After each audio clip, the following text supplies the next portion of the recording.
It's the race that stops the nation, the Melbourne Cup, now making horse racing in Australia a multi-billion-dollar industry annually.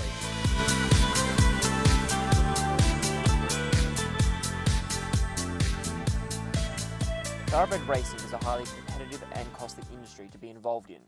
Competition is fierce worldwide. The prize money stakes are also high.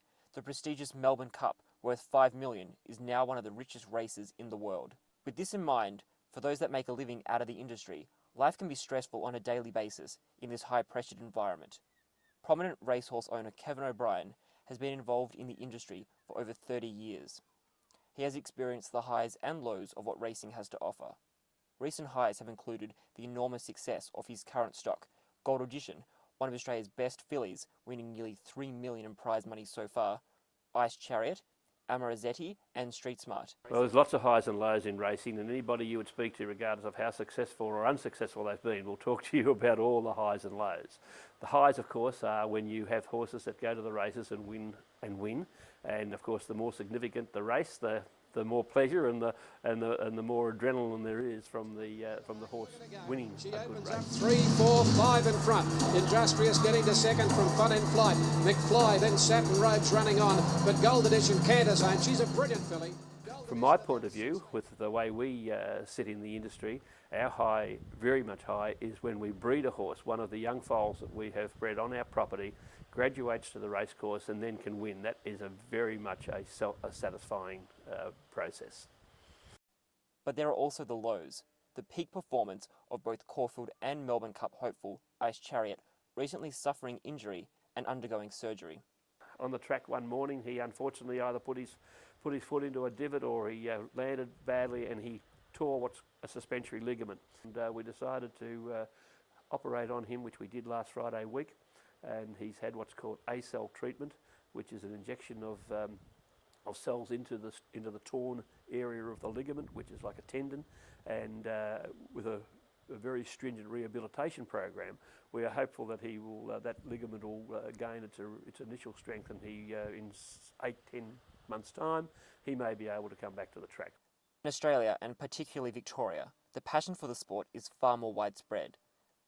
The Melbourne Cup is a statewide public holiday with attendance numbers in the hundreds of thousands, making thoroughbred horse racing the third most attended spectator sport in Australia. I think the social side of racing is what carries the popularity, the marquees, the fashion, the food, the drink, and just the party atmosphere.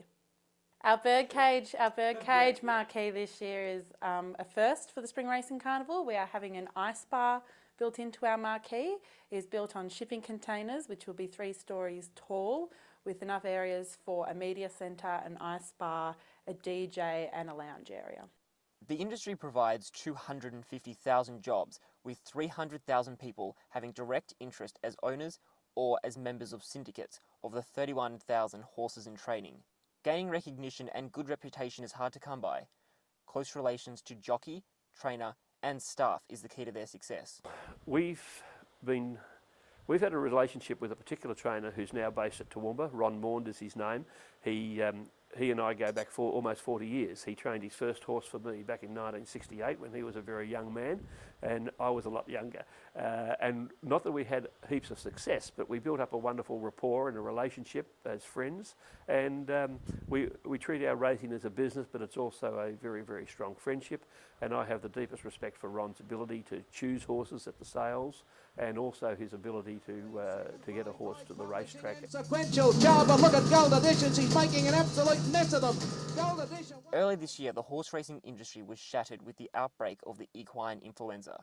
This heightened the tension for those resting their hopes on the yearly revenue they would gain from this year's Spring Carnival.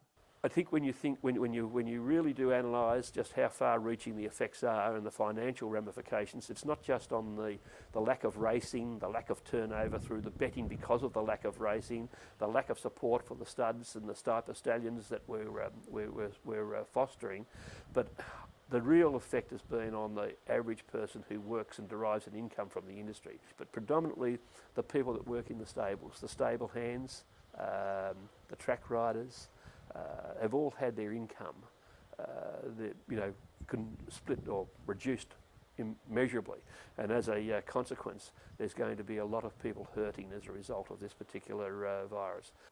The outbreak of the equine influenza added to the concerns of those trying to compete in this cutthroat industry. The virus has effectively wiped out all of New South Wales from the spring racing carnival. Hopefully, the carnival will still go ahead as planned and continue to be a source of inspiration and income for millions. This has been Chris Gillette, Monash News.